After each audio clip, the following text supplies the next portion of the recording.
সকলের দিকে আমি আমার দৃষ্টি আকর্ষণ করে বলছি, আশেপাশে ঘোরাফেরা না করে বাড়িতে বসে না থেকে অল্প সময় সীমিত সময়ের জন্য রিয়াজুল জান্নাত জান্নাতের বাগানে হাজির হয়ে অশেষ সওয়াবের হকদার হন।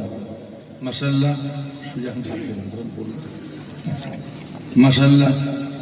বাদ এশা থেকে এতক্ষণ পর্যন্ত বিভিন্ন হক্কানি আলেম ওলামা গণেরা ওয়াজ নসিহত করেছে।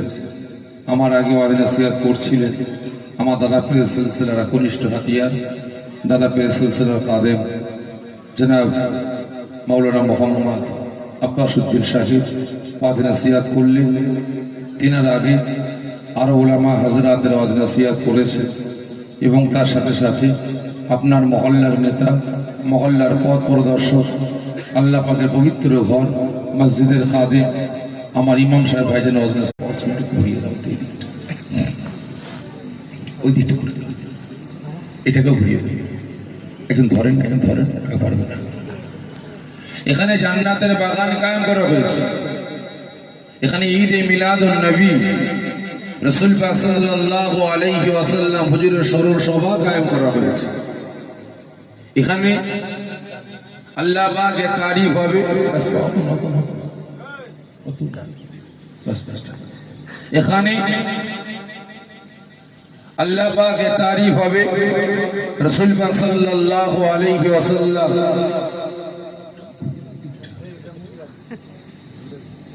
আমাদেরকে করুন।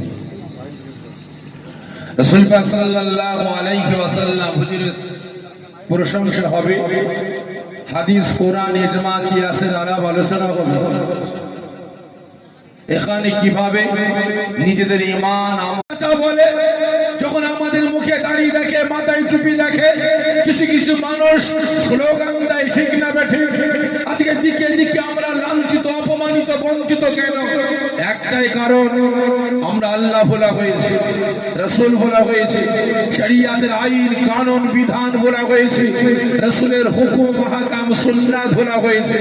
আমরা মুসলমান, আমরা নীতিহারা হয়েছে, ঠিক না বেঠিক? যদি আজ আমরা মুসলমান আল্লাহ পাকের হুকুম, রাসূলের সুন্নাত, শরীয়তের আইন কানুন বিধান মেনে চলতাম, যদি আমরা মুসলমান আমাদের নীতি ঠিক রাখতে পারতাম, তাহলে পৃথিবীর কোনো পাওয়ার, কোনো ক্ষমতা আমাদের টলাতে পারত? সকলে মিলে বলেন, পারত না। আজকে দেখেন জান্নাতের বাগান কায়েম হয়েছে, এখানে মুসলমানদের আগমন নাই, কিন্তু মেলা দান কমিটি ভাইরা এখানে জলসা বন্ধ করে দিয়ে ওই নির্লজ্জ